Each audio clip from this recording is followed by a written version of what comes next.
Mieke Möller, who's a great, fantastic high school teacher who I'm very happy to call a colleague. So over to you, Mieke. Good afternoon, everyone. I think I did turn my microphone on, yes. So I hope you can hear me. Yeah, thank you, Sean. So I am a high school mathematics teacher at Somerset College, and I thought that I would just start by sharing a little bit of background about myself, so that you can understand the experience that I'm sharing from. And yeah, it's very nice that we have such unique and a variety of people sharing today. So my experience, I think, was also a lot different from what Ingrid has experienced the last while. So yeah, I'm a high school mathematics teacher. I don't have any previous online teaching experience or special training. So my experience is also in this pandemic, in the context of this pandemic that we are currently in. So the management of our school did warn us, I think sometime in February. They were looking at the trends worldwide, and they saw that that might mean that we also will have to experience a lockdown in South Africa and have to go over to online learning. But I must say that it really came much faster than I expected, and it was really an emergency remote learning experience for me, like many people have described it. And then just a bit further background, we were in a fortunate position that most of our students did have devices at home and internet connection, and those that did not have, we were able to provide them with that. So all of my students were able to meet with me daily. We followed a normal school timetable, so every day during our math lesson, they came together on a Google Meet, just exactly like we are doing now, and we had our lessons, and that worked quite well for me. What really helped me a lot is that we had Wacom drawing tablets. So that's like having an electronic pen. So as I made my notes on my side, the students could see them in real time, and they could also make notes in their books, ask questions, etc. So that was really a very helpful tool. And then we even did assessments and exams, obviously in a different format, but we all did that all online. And now this term we are back at school. Some students are back, some are still tuning in online. So that's also been an interesting experience this past week. But yeah, I think what this whole pandemic has taught us is to be flexible and to adapt. So it has been much easier this week to adapt back at school due to all the exercise we've been getting in that. So for this talk, I'm just going to share my story and my experience. I'm not going to focus too much about the practical or the technical aspects of how we did the online teaching or learning, but I'm rather going to speak about the psychological effect of and the aspect of the online teaching and learning. And I just want to honestly share my experience, because I know I definitely did not do everything right all the time. I also had to learn to be adjustable and have an open mind. And afterwards, when we have our discussions and questions, I would also love to hear from other high school teachers how they experienced it, as I'm sure we can learn a lot from each other. I think beforehand, I had a lot of maybe different expectations. I was thinking that maybe some of my students would be hiding behind the computer and that may use it as an excuse not to work. And I'll elaborate a little bit more on that just now, but I actually learned that that wasn't always the case. And I knew beforehand that all the students would cope with this differently. We know that they live in different home situations. They might be stressed about the finances due to the effect of COVID-19. They might be stressed about family members falling ill. I had students that I spoke to that now was living with family members that moved in for lockdown, and they didn't get along. So the whole home environment was stressful for them. And just in general, students were really anxious. So I knew that, but I think it really hit home for me about a few weeks in, where I had a week where I was just really, really tired and drained from the online learning and all the changes and stressed due to a variety of factors. And then I think I had a moment there where I realized, I think this is also how my students are feeling and how they are stressed, just on a different level, but that I might need to be a bit more gracious towards them or be a bit more understanding. So from that week onwards, it really helped me to kind of, just take me back when I think my students might be stressed, to realize that I'm stressed and they are also stressed, and I need to balance staying on track with the work on the one hand, and also their well-being, and realizing that the effect that the pandemic has on their well-being. And then I think from there on, it helped me to have a little bit of a different approach. So if a student did not hand in their work or submit something they were supposed to, instead of immediately asking them why did they not hand in the work and reminding them that it's already late, I decided to rather take an approach of kindness and to be gracious towards them. And then the conversation would start by me first asking them how they're coping, how they're feeling about the lockdown, is there something they're struggling with. And then often it was really interesting to see the answers I got, and realizing how I could just assist them sometimes with something small so that they can then focus on their work. I also once had an idea. They were writing a little maths quiz online. So at the end of the quiz for my class, I put in a little extra question to ask them on a scale of 1 to 10, how are you coping?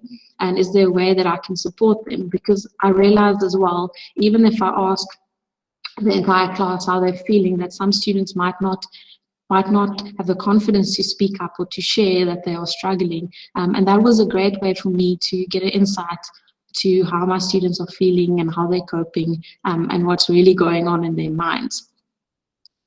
I think it didn't mean that I wasn't still strict with some students. Some of them still needed it from time to time, but I do think that it helped change my mindset towards the whole thing. And then, to be honest, I definitely also had bad days during the pandemic and the lockdown at home. And on those days, I didn't always feel like I had enough inside of me to be gracious and kind towards my students.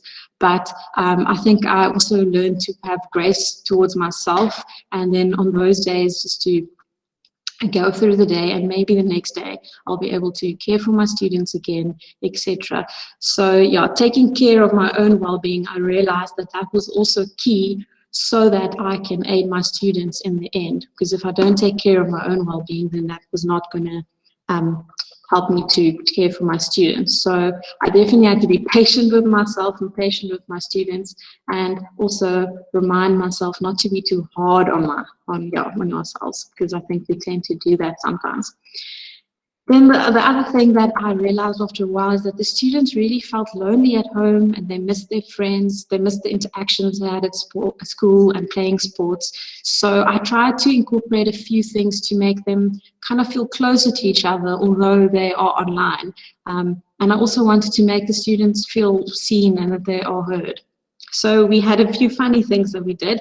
The one day we had a dress-up day, so every student had to find some sort of crazy hat in their house, and we took the first few minutes of the lesson and just looked at everybody, had a good laugh, and that helped boost the morale of the class. Often I looked at the students' pets, and they brought their dogs and their cats. We played online games that had absolutely nothing to do with maths, but I learned that really helped with the bigger picture, and that was that their well-being in this time of the pandemic was also just as important. Even if that meant sacrificing a few minutes of a lesson and getting less work done, I realized that if the students are in a better emotional state, they would be able to focus on their academics better. So that was just a few things that we did. And also, I learned to be flexible in case opportunities like that arise, to maybe use a few minutes to just share about a few experiences, how their days were, exciting stories they might have, and that really helped a lot. And then in closing, I wanted to mention how I was actually really pleasantly surprised at how the students managed to adapt to the online learning. And most of my students were able to perform to their normal standard during the exams towards the end of the term, and they really applied their knowledge well. And that just showed me that the time that I spent on the things I mentioned just now were really worthwhile. So I'd love to hear the experiences from other high school teachers a little bit later, and also learn from you. But that was just a quick little summary of my experience during this past 3-4 months. Thank you for the opportunity. Thanks very much, Mieke. It's always encouraging to hear someone's personal stories and approaches, and helps us reflect on our own approaches when we're doing our jobs or considering other people's feelings as well. Your school handled assessments at home, especially matric portfolio work. How about I throw that straight to you, Mieke? That's a great question. Assessments are always a hot topic with online teaching. Yes, I saw there was a similar comment about asking about how did we know that students were honest. And yeah, so we mostly, if we could, we made assessments. We tried to have a little bit of a quiz part, like a Google form, and then we had students physically write out answers, and we helped them to download a scanning app on their cell phones, and then they handed that in on Google Classroom, which was the site that we used for that. We tried to keep an eye on them have their cameras on while they write it, but in the end, we didn't have so many ways of really knowing that they were honest. But I must say that I could not pick up that students were really cheating or doing plagiarism, or I don't know. Maybe some other subjects would also have some insight on that. But it was really, I think the students really knew that we were trusting them. And they realized that this was for their futures and for them to see if they have learned and were able to apply their knowledge. I think maybe maths was a little bit easier. I think we had to be aware there's obviously these apps these days like photo maths and things like that. So I was always aware that if I see something strange, I can go check if a student maybe used that. But yeah, I think in the end it came down to being honest. But yeah, we were like, obviously just keeping an eye out. If something looks strange, then we might flag it a little bit or check with a colleague if we think we need to look at something. But the students were really honest, and yeah, it worked really well. So I was quite surprised.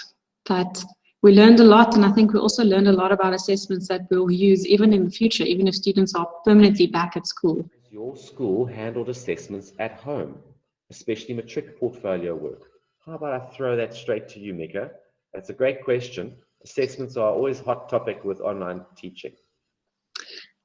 Yes, I saw there was a similar comment about asking about how did we know that students were honest.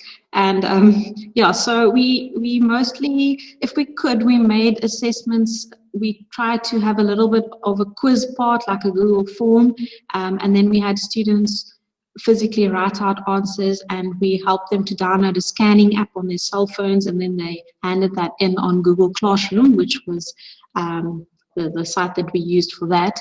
We tried to keep an eye on them have their cameras on while they write it, but in the end, we didn't have so many ways of really knowing that they were honest. But I must say that I could not pick up that students were really cheating or doing plagiarism, or I don't know. Maybe some other subjects would also have some insight on that. But it was really, I think the students really knew that we were trusting them. And they realized that this was for their futures and for them to see if they have learned and were able to apply their knowledge. I think maybe maths was a little bit easier. I think we had to be aware there's obviously these apps these days like photo maths and things like that. So I was always aware that if I see something strange, I can go check if a student maybe used that. But yeah, I think in the end it came down to being honest. But yeah, we were like, obviously just keeping an eye out. If something looks strange, then we might flag it a little bit or check with a colleague if we think we need to look at something. But the students were really honest, and yeah, it worked really well. So I was quite surprised. But we learned a lot, and I think we also learned a lot about assessments that we'll use even in the future, even if students are permanently back at school.